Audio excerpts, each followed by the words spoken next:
What is going on, everybody? It's the France, and we're here for a Raw review for July the 13th, 2020. We are 1 week away from the horror show at Extreme Rules, where we are going to have an eye for an eye match, where we're going to have one man next Monday walking around with an eye patch.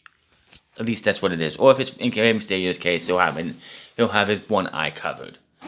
Which, after tonight's show, it was all but assured that Seth Rollins will be winning on Sunday. I will have my picks for the show on Friday's episode of SmackDown. We started this show off with MVP's VIP Lounge. He was bringing out Dolph Ziggler, who he said is a really nice dude, the most selfless, giving man he has ever met in his life. Of course, the U.S. title that is not MVP's is on his table. Apollo Crews yet to be seen since all those testings get done. So it makes me think, did Apollo happen to get COVID, or did he just not want to be there and is coming to drop the title at Extreme Rules? No idea. So he does give credit to, as Dolph Ziggler did to himself last week or the last few weeks, he gave credit to Dolph Ziggler as being the man who plucked Drew McIntyre out of obscurity and brought him to Monday Night Raw. Which I don't like the wording they use in this promo, because they pretty much just take a shit on the short time that Drew McIntyre was in NXT. From WrestleMania weekend all the way to War Games. He had less than a year, probably about 9-10 months, and they're just shitting all over it for the simple fact is it doesn't fit the narrative of the story. I mean, it would be one thing if Drew McIntyre was in the Indies and then was brought straight to Raw, but no, which was actually something WWE wanted to do, was to rehire him and just bring him straight back. But he's like, no, I want to go to NXT. That was Drew's choice. That was not WWE's choice. But just the wording that happens, like, he did this all for Drew. I can understand why they're doing it, because it makes Dolph Ziggler seem like he's a delusional person. He thinks that he helped Drew McIntyre get to where he's at. He was the reason Drew McIntyre's had all of his success, even though Drew McIntyre was, of course, the Intercontinental Champion before he got fired. He came back, won the NXT Championship, had a killer run down in NXT as a babyface, came up here, and then became the tag team partner of Dolph Ziggler, and then an afterthought when it came to being part of the Dogs of War, the three-man bland, and so on and so forth. Once Drew McIntyre started to be the guy he is now is when he really came into his own. Of course, as we know, Drew McIntyre will face Dolph Ziggler for the WWE Championship this coming Sunday at the horror show of Extreme Rules. It's not at Extreme Rules, it's the horror show known as Extreme Rules. But we don't know what the stipulation is. We won't know what the stipulation is going into Sunday's show, which I guess is smart for a heel's perspective, because you know what to prepare for. Drew McIntyre does not. So of course, Tom Phillips has to hype the match up. And let's see here. They show us what happened last week with Heath Slater, which apparently, according to Drew McIntyre, Heath Slater was actually against originally doing that segment last week. He moved on. He was done with WWE. He spent money. He spent probably over a decade almost. About almost a decade. Or a decade. Yeah, it was a decade, because it was 2010 when the Nexus did their invasion. So he was a part of WWE for about a decade on the main roster, not really doing anything after the core broke up. Did the social outcast thing, it did nothing. The 3MB just was something to keep him going, and then after that, of course, the Slater Gator thing with Titus O'Neil didn't last very long. His tag team partnership with Rhino had a nice little feel-good moment when they won the tag team titles. Once they broke that up, there was really nothing Heath Slater did. He was nothing. Oh, let's not forget the 2012 humiliation of Heath Slater when he got beat down by Vader, Sid, the APA, Lita, Rikishi, and a couple other legends. poor man's version of Doink the Clown, and so on and so forth. So Heath Slater has done a lot in WWE, and he was done. He was moved on, and Drew McIntyre had to convince him to come back and do this last segment. So, no, Heath Slater's not getting rehired. He doesn't want to get rehired, according to Drew McIntyre. He's moved on. Will he end up in Impact Wrestling? I know Rhino teased him a couple weeks ago when somebody, I don't remember who it was, but one of the other talents tried to talk Rhino into being his tag team partner, and Rhino was like, I already have a partner. And with a smile on his face, he's like, and he has kids. Now, of course, Ziggler and MVP start discussing McIntyre. MVP says Ziggler made Drew and knows what makes him tick. MVP also respects Ziggler for what he's doing by not revealing the stipulation. Ziggler goes on about how he picked Drew McIntyre up from obscurity, brought him to Raw, and taught him everything he knew. Ziggler says Drew hasn't thanked him once. He goes on about how without him, Drew would not have defeated Brock Lesnar at WrestleMania 36, and so on and so forth. He would be nothing. MVP ends up thanking Ziggler for all he has done, for being selfless and helping others. They shake hands. Ziggler mentions Drew losing the title because of how he is, and Ziggler says, "Of course, I know how he makes him tick. I can get him. I know how to take him back to what he was before he came back to WWE, like that." Drew comes out and apologizes for the interrupting their little ass-kissing session they have going on. He taunts them some more and brings up how Ziggler used Slater last week. Drew has done a lot of soul-searching since then, thinking about his career and Ziggler's career. He talks about how Ziggler is always using people. They were never friends. They were just associates. I was your muscle, pretty much. He was his muscle. That's what he was. Of course he was. Ziggler came over in the brand split, in the, the Superstar Shakeup in 2018. 2018, and brought him with him. And they had a pretty good thing going on for a bit. John McIntyre says Dolph may be one of the most talented wrestlers in the industry he has ever seen, but this Sunday, Ziggler mocks him. Drew yells at him to shut up. He says, I'm going to hurt you. Of course, what he mocked him, he was like, oh, let me guess, you're going to take me to Claymore Country, ah, ha, ha. And Drew's like, we're gone past that. You crossed the line. We've gone past that. I'm going to hurt you. I'm going to maim you. I'm going to make you beg me to stop. But I'm going to torture you and make you regret the day you picked up the phone to call Drew to come back to Raw. Drew says whatever happens on Sunday is on Dolph. Drew says he can't wait until Sunday. He needs some action right now.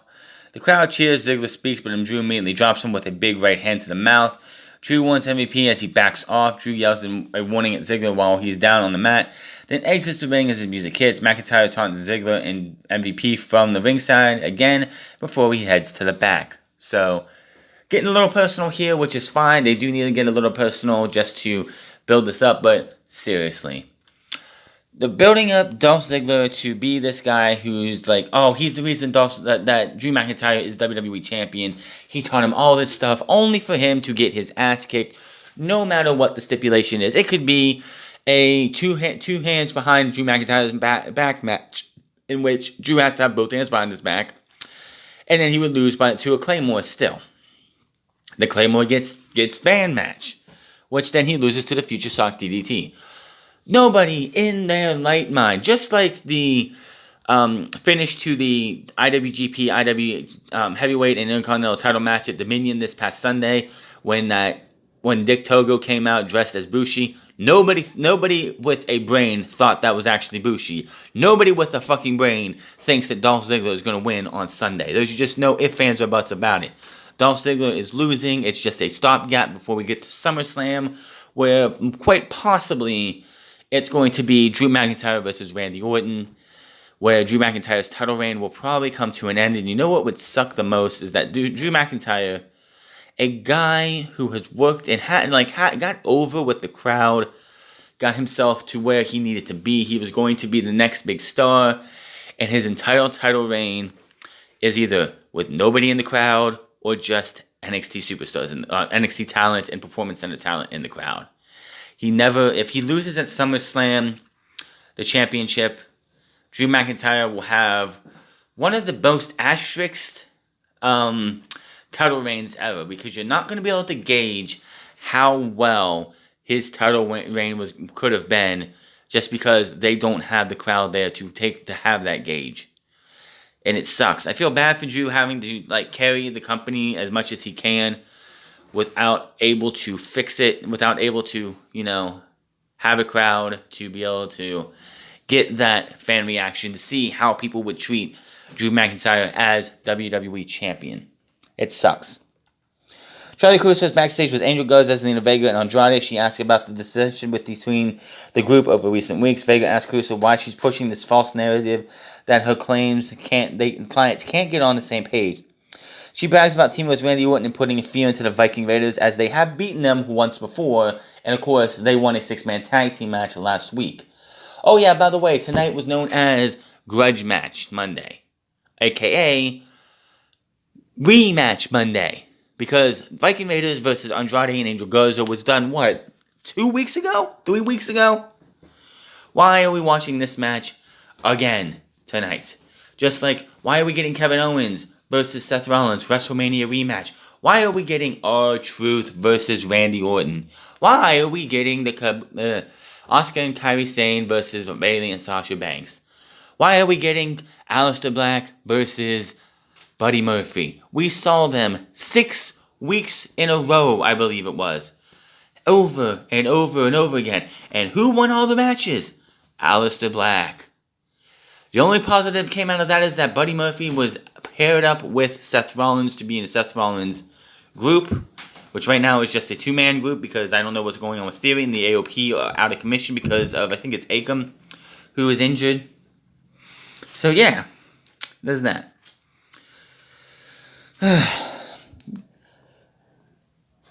Vega goes on to insult Caruso, Garza, and Andrade interrupt, and they're confident about beating the Vikings tonight. They go on to win the titles.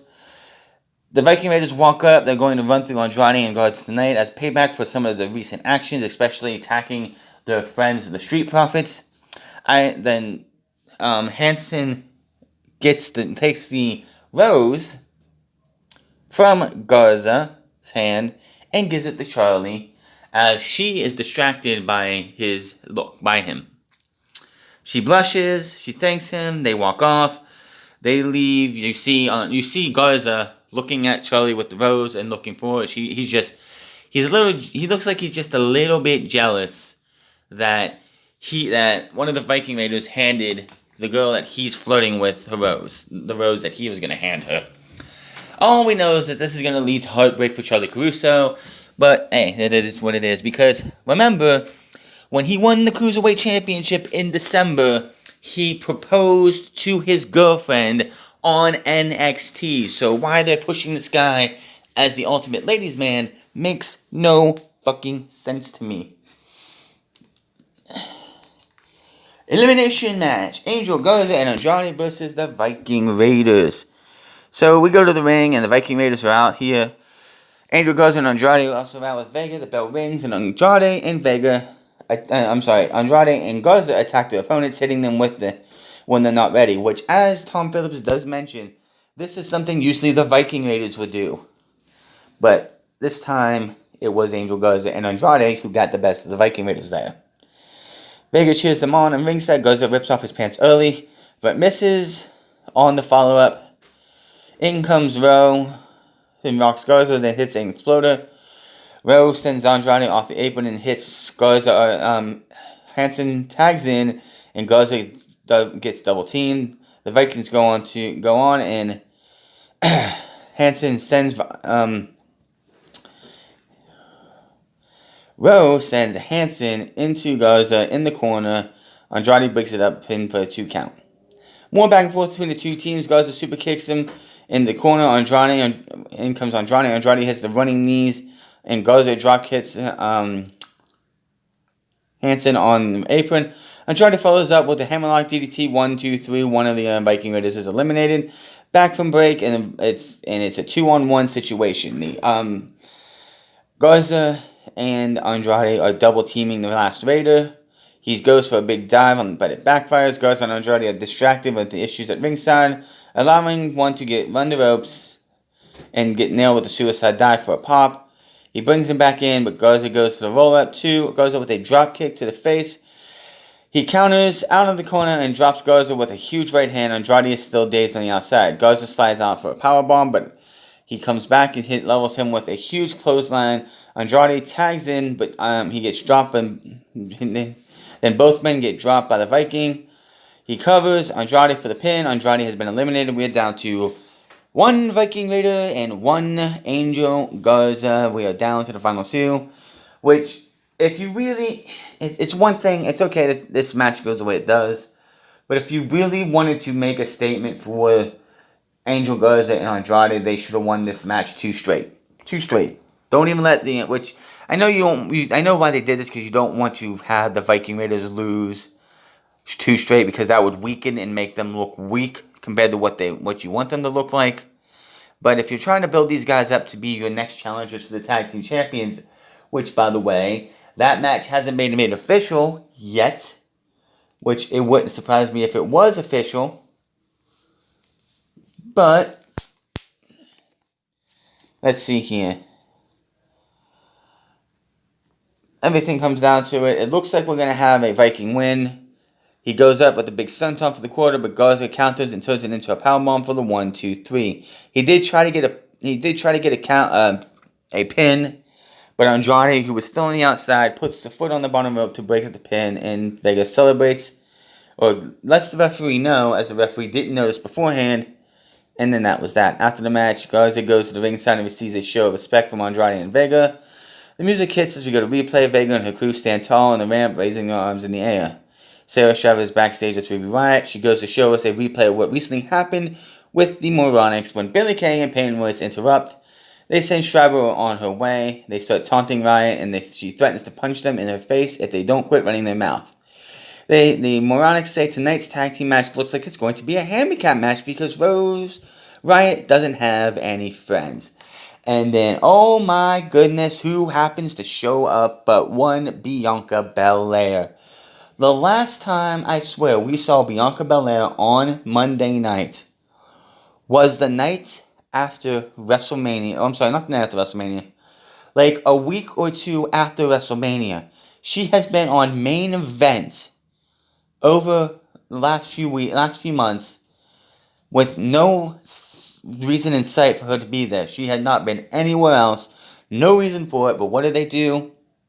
Boom. So she's introduced, and she says she introduces a friend calling her the EST. Belair cuts her normal promo saying she's the fastest, the strongest, and like the wildest and all that. She says they can't beat her, and then walks off. Riott says as well, and says that what she said. They walk off, and that is going to be your next match. So we get that match. It's the Moronics versus Ruby Riott and Bianca Belair. And I'm just going to say this right now. Of course, Ruby Riott and Bianca Belair won. They should have won. But the Moronics, I call them Moronics because they are got to be the two biggest morons I have ever seen in the fucking ring. The only thing they got going for them is they haven't injured anybody. Unlike somebody who shall not be named right now. This match was just Bianca Belair showing that she is a star in the making when they are ready to give her the keys to the castle known as the Raw Women's Championship. This woman could be one of the cornerstones to this company. Now, Charlotte, Becky, Sasha, Bayley have been around on the main roster for 4.5 to 5 years. They aren't the young guns anymore. It's all everyone else. It's time to give somebody like Bianca Belair a shot to make it to the top. Don't just sit there and let this woman just rot away on main event week in and week out. This was a nothing match. In the end, it was a KOD to Billie Kay for the win. Ruby Riott and Bianca Belair win. Send the other two back to Canadian, please. After the match, Ruby Riott stands tall with Belair in the middle of the ring. As for music hits, we go to replays. Kay checks on Royce at the ringside and they throw a fit as the winners celebrate in the ring. Of course they would throw a fit because that's all they're good at. Backstage, we see R-Truth greet Ricochet and Cedric Alexander congratulates Ricochet on winning MVP of Raw, whatever that means. I don't even care about that. It's a whole bunch of stuff that I really don't care about. Of course, this is like a bunch of stuff happens, and then R-Truth walks away. Runs into Akira Tozawa, who tries to pin him, gets a 2 because the referee just appeared out of nowhere. Akira Tozawa asks for a couple more ninjas to come over, and then Cedric Alexander and Ricochet run beside R-Truth to back him up, and Ricochet gets in the crane position. Why? I feel bad for Ricochet. I feel bad for Cedric Alexander because these two are two very talented men who are getting wasted away because Vince McMahon doesn't know what to do with them. Period. He just doesn't. So R-Truth wants a match with Akira Tozawa. They walk to the ring for the 24/7 championship match that nobody wants to see.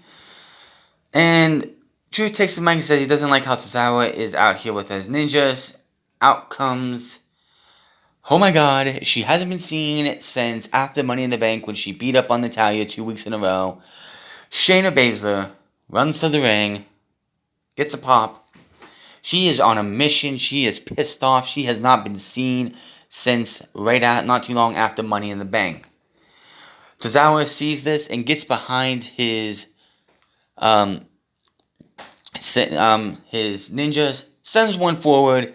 That ninja gets destroyed. He had like 4 ninjas. Sends another one, same thing. Another one, same thing. Another one, same thing. Shayna Baszlier destroyed all 4 of these guys. And then Akira Tozawa is like, I'm out. And he leaves. R-Truth says, don't come back. She has this look of like, Truth, you better leave before you get screwed up. And he's like, I'll let myself out. Tossed in the mic and left. Good on Truth. So Baszler turns the attention and takes the mic and says she's been patient. She has been so patient. She's allowed everyone here to have their fun, but she is done. She says all these weak-minded world women's champions are running around fooling themselves with the delusion that they are under control, and that the limbs and terror left in Baszler's wake are a distant memory. Baszler is back to shatter that illusion by hitting everyone with a hard dose of reality. And she is that reality. She walks off as the music hits and she makes her exit. Good on them to finally have something for Shayna Baszler to do. Is she going to become the next women's champion of Raw? Possibly not. Maybe this is their way to settle in for what we want to see. And that is Shayna Baszler versus Asuka at SummerSlam, a match we should be building to on next Monday. Plain and simple. We saw Rey Mysterio announced an eye for an eye stipulation for his Extreme Rules match with Seth Rollins. Murphy is backstage. He looks troubled, like something's wrong. He's like something's not right. Like he's like something's been bothering him all week. And of course, he's asked by Seth Rollins, "What's troubling you?" And he's like, are you really going to have this match? Are you really going to go into this match and try and tear each other's eyes out? And Rollins just says he wants you to remember that nothing significant happens without sacrifice. And remember, Ray asked for this match. He tells Murphy to stay backstage, focusing on his match with Aleister Black, but he has a message to deliver. Rollins walks off, and we go to commercial break.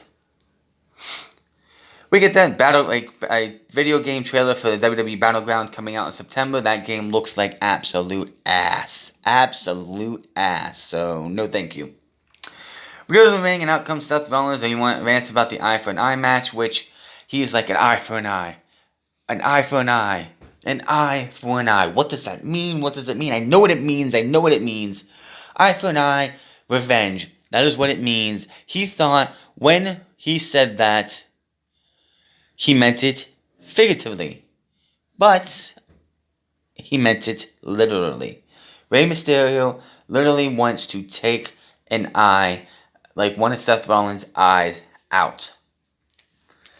And can't believe it. And how something like this is being sanctioned in WWE.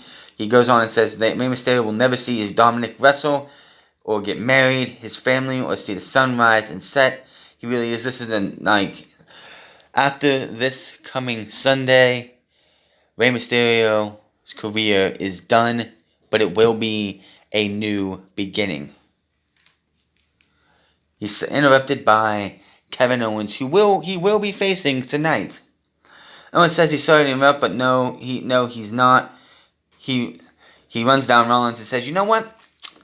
Now, when I made the suggestion that the winner of last week's tag team match pitch the stipulation, I figured Rey Mysterio would say something like maybe a cage match, which would make sense because it would keep your little buddies from getting to you, getting involved in the match.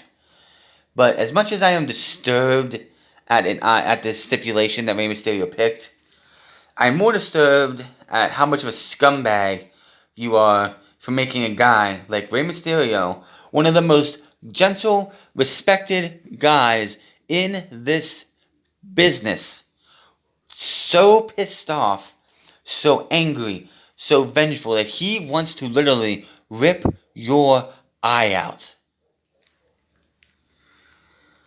Owens taunts Rollins and jokes that he's friends with a pirate named Jean-Pierre Lafitte.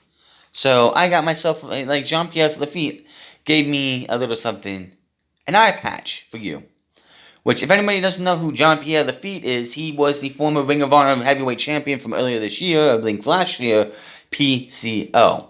That was his second gimmick in WWE back in the, right before the Attitude Era, when he came back and did the Brawl for All, and he was supposed to be this pirate. He had his one eye covered up, which PCO only has one real eye, by the way.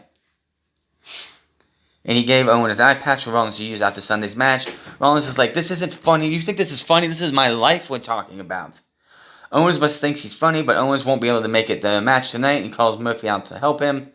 Out comes Aleister Black to even the odds. A brawl breaks out at ringside, and we go to commercial break. Then we have Aleister Black versus Murphy, and I'm just going to say this now. If you've seen one of these matches, you've seen them all, except for the finish of the match, which was absolutely brutal. As we got to the end of the match, Murphy has Aleister Black on the ropes. He goes to get his feet up. He gets to the second rope. He's going to try and suplex him over the ropes while he's sitting on the second rope. Aleister Black fights that off. Hits a black mass onto Murphy, whose feet are on the second rope. He falls over. We get a 1-2. Seth Rollins pulls him out. Referee calls for a bell. And Owens goes for Rollins when the music interrupts. And out comes Rey Mysterio and Dominic. Rollins and Murphy are cornered as we go to commercial break. And that was going to lead into our next match, which was Seth Rollins versus Kevin Owens. Now, where did Buddy Murphy or Murphy go at this time? Because when we get back from commercial break, we have this match going on, but it's just Aleister Black, Kevin Owens, and Rey Mysterio. It's Aleister Black, Dominic, and Rey Mysterio on the outside. Murphy's nowhere to be found, so maybe he went to the back. Also, where's Humberto Carrillo? Did him losing the last time he was in a match against these guys, did that excommunicate him from standing up for Rey Mysterio? But this match was pretty much a Seth Rollins gets the living tar beat out of him by Kevin Owens with the help of Black, Rey Mysterio, and Dominic. As they didn't touch him, they didn't touch Seth Rollins, but they impeded his chances of running away from each side. So Kevin Owens got to beat the hell out of Seth Rollins for the majority of this match. But who booked this match? Seriously. This guy is supposed to have an eye for an eye stipulation match on Sunday, which is going to have a cinematic CGI ending, which is probably going to be which should be Rey Mysterio's last time in WWE. so he can go to AEW because he's not under contract. He goes to AEW and doesn't even sell the eye for an eye injury. Just saying. But Seth Rollins got the hell beat out of him. He did get some offense in, but in the end, and I don't know who books this, but the babyface gets assisted by 3 guys on the outside. Seth, on the top rope, is gouging at Kevin Owens' eye. Behind with the referee not being able to see where the eye gouging is happening. He falls down. Seth goes for the stomp, but Aleister Black gets up.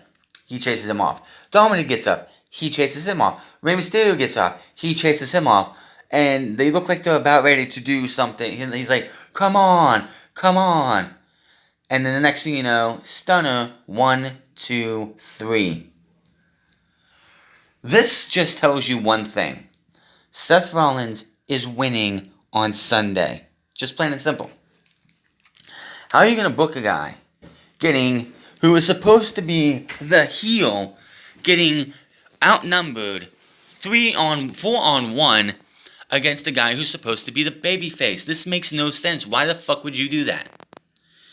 So Owens gets the win. After the match, music hits. Rey Mysterio and his son hit the ring to help Owens up. We go to replays. Ray takes the mic after the match and goes on about Seth Rollins has crossed the line. Every line there is to cross. And now it's Ray's turn. And at this Sunday at the horror show at Extreme Rules, Seth is going into the match with both eyes, but he will leave with just one. And that is that. How do they really expect this to go over well? This is going to be there's 3 cinematic matches right now happening. The swamp match, the bar fights, and apparently the eye for an eye match. I know when the Boneyard match happened and the Firefly Funhouse match thing happened at WrestleMania, we all praised WWE because they were thinking outside of the box and doing something different. Lo and behold, here we are in July. We're not getting 1, not 2, but 3 cinematic matches at the horror show at Extreme Rules. A little much, don't you think? This is absolutely just ridiculous. Just ridiculous. Big Show's backstage with Hall of Famer Ric Flair, and they both agree that they need to talk. Flair talks about the history with Show. He's known him for 20 years. He was there for him in the beginning. He puts him over, saying he's known a lot of big guys, from Andre to Stan Hansen, I think is what he said. And just says that of everybody he's met, all these big guys he's met, nobody has been as athletic and has put it together as much as the Big Show. But he talked about how when he retired, why did he retire? Oh, that's right, because his body was broken down, and everyone complained about him talking too much during his retirement. Show laughed about that. And he's trying to talk Big Show into walking away, not getting into it with Randy Orton, just going back to Hollywood. He's doing this whole movie thing. Why do you think The Rock hasn't come back, he says? Because he knows that he doesn't need to. Flair says Show wants to be everything in the world expects in him, but people won't change their minds about him. Absolutely true.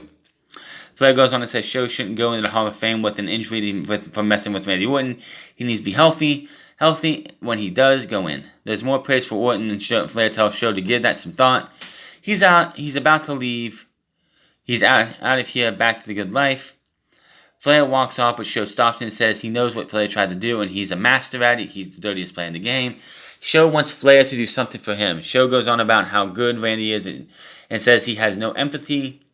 Show says tonight Orton will face one of their friends, R-Truth, and asks Flair if he's willing to give up his friendship so Orton can be the Legend Killer. So he tells him to think about that. And then we go to commercial break. Back from break, and we get a video package, a nice long video package of Randy Orton and how he became the Legend Killer again. Now Randy Orton is backstage. He talks about making friends in the business and having Big Show, Christian, Edge, and Hall of Famers Edge and Ric Flair to laugh with, to bullshit with, and everything else. He goes on his history with the Big Show and how Edge and Christian, how Edge came back at the Royal Rumble and he needed to stand in the ring with him, and once again they could have been rated RKO, but Edge didn't trust him, didn't think he knew what was best for him, even though Orton says that he does. Christian came back after Backlash and tried to defend his friend's honor, which Orton said there's nothing wrong with defending your friend's honor, but the mistake Christian made was selfishly accepting one more unsanctioned match against me.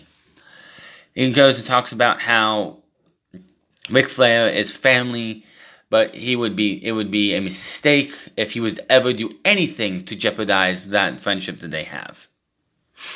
He goes on about talking about his respect for our truth is why he'd be ashamed when all truth amounts to is another chapter in the history of the Legend Killer. Flair walks up to get Orton. Orton says he'll be right there. He stares off to the camera, and it just felt like you see this look in Randy's eyes like, I am going to have to take turn on Ric Flair. I'm going to take this guy out.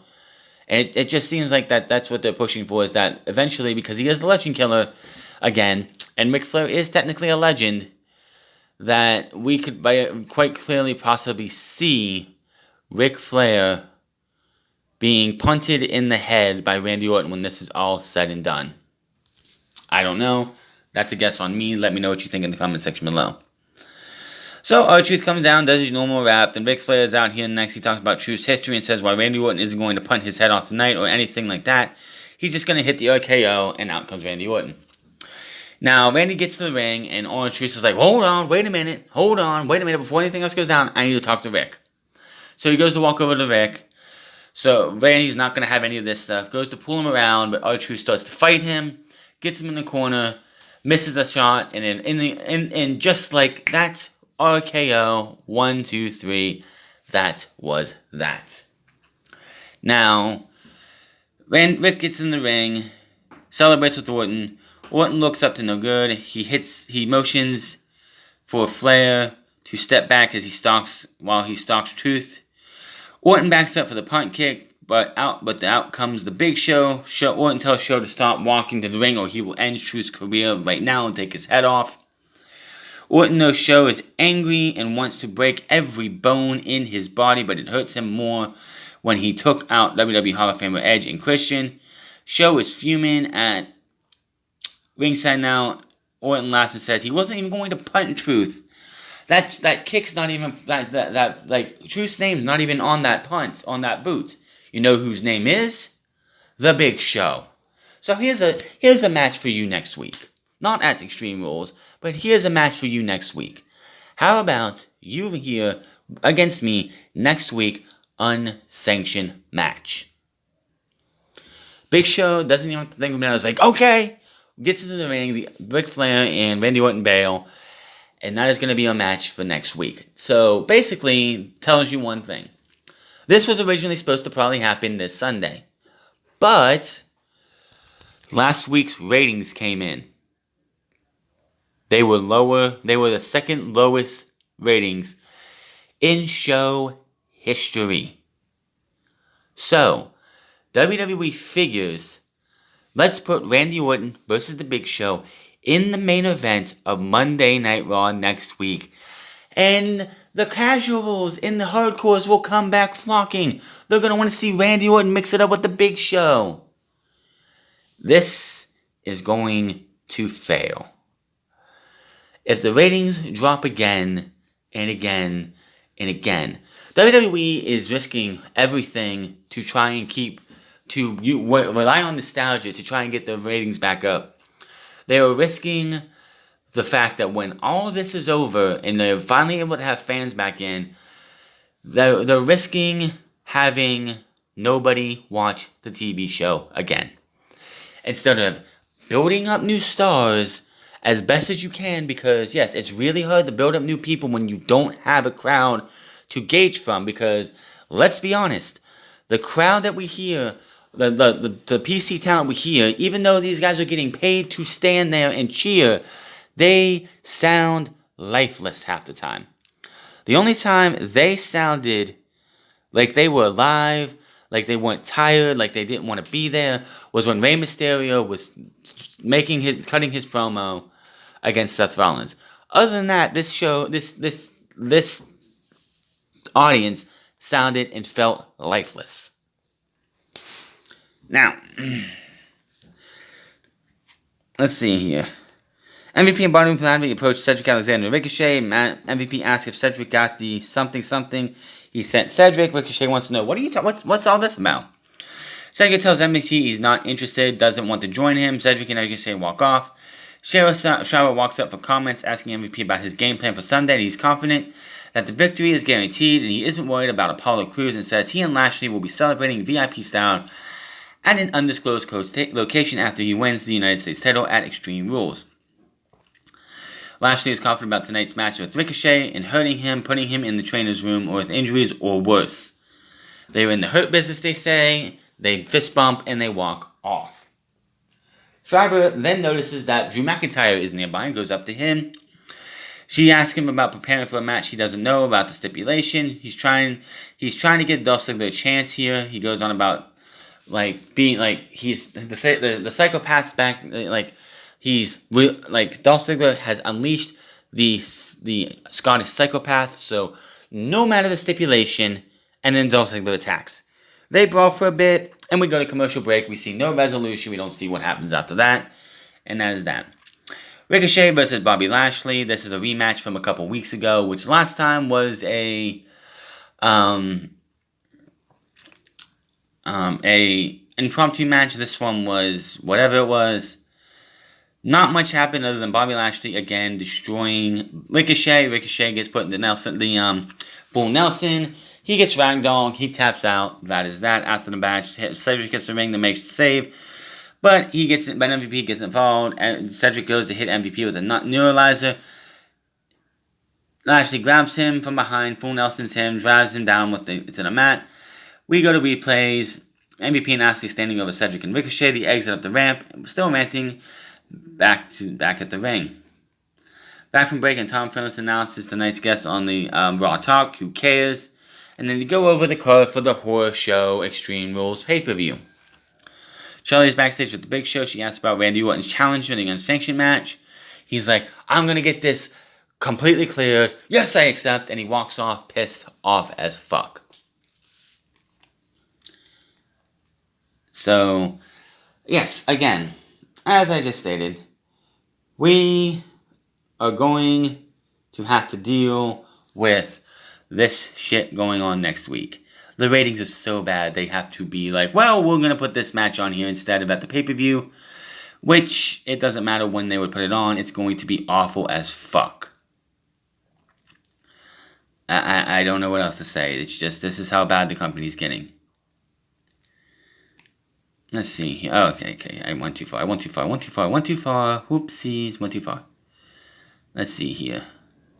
Okay, so we have our main event, and I'm sitting here and watching. I was like, it's 10:27 when the tag team champions music hits, and I'm like, this is gonna be a long match. This is gonna be a really long match, and it was. It was a really good match. It went up until the final final minute or two of the show. But what can you say about this? It's Kairi Sane, it's Asuka, it's Bayley, and Sasha Banks. These are four of the top women in this company. All you're missing is Becky Lynch, who's off being pregnant, and of course, unfortunately, Charlotte, because that's what WWE wants to do. But thankfully, she's not there right now. But you have the four best you have right now, and one of them is supposedly leaving soon. I don't even know if that's true, because she was gone, and now she's back. Who knows what's going on with Kairi Sane. I cannot do this match any justice. You're going to have to check it out yourself, but I will say this, that Sane charges Banks with the low clothesline. She goes for the charging, sliding clothesline, which she goes for, but Banks ducks at the right time, turns it around, gets it into the Banks statement, cinches back so hard that Kairi Sane has no choice but to tap out. And Kairi Sane taps out. Bayley and Sasha Banks retain the women's tag team championships. Banks and Bayley celebrate, and we go to the ring. Replays. Asuka checks on Sane in the middle of the ring. Banks and Bayley celebrate on the ramp as the final go-home show for Raw before the Extreme Rules Horror Show, whatever you want to call it. This show gets worse and worse every week. You had the return of Bianca Belair. You had the return of Shayna Baszlier. You had a very good women's tag team championship match in the main event. But nothing else on this show seemed to fucking matter. It really didn't feel like they were building towards Extreme Rules. The only thing that really felt like they built to was what happens next week, which is going to be that unsanctioned match. Everything else is just This show just this is Bruce Pritchard's vision. Let's build up to Randy Orton versus The Big Show, and let's bury Cedric Alexander. Let's bury Ricochet. Let's bury all these other talents. Where's Apollo Crews been? Is he quarantining himself for 2 weeks because he was exposed to people with COVID? What are they going to do? I don't have a clue. All I know is this show doesn't get any better. Paul Heyman might not have been the best, but I don't know. This show just I can't even. Drew McIntyre, it has been a hell of a champion, and it's gonna sad to see his title reign end in a couple weeks at Survivor Series at SummerSlam, because you know what's gonna happen. Like, it's really sad that the combined numbers of AEW and NXT almost beats Monday Night Raw last week. And if they don't get any better, which apparently they're not going to, this company is just, I don't know how they even get anybody besides the people watching. The only people really who probably watch this show half the time are the people who do reviews on Twitter, Facebook, Instagram, Twitch, or YouTube. I can't really see anybody else actually watching this show because this show is fucking awful. So, good main event. Great to see Shayna Baszlier back. I hope she's going to be factored into the title picture going into the SummerSlam. I really could care less about anything else that happened on this show besides the tag team title match, Bianca Belair returning, and Shayna Baszlier returning. Nothing else seemed to fucking matter. But as your Monday Night Raw review, hit that subscribe button, comment down below, like or dislike this video, find me on Twitter at The France Club, find me on twitch.tv/The France Club, find me on Instagram at The France Club, and I will see you guys Wednesday for Fight for the Fallen. Until then, my name is The France, and I'll see you guys later.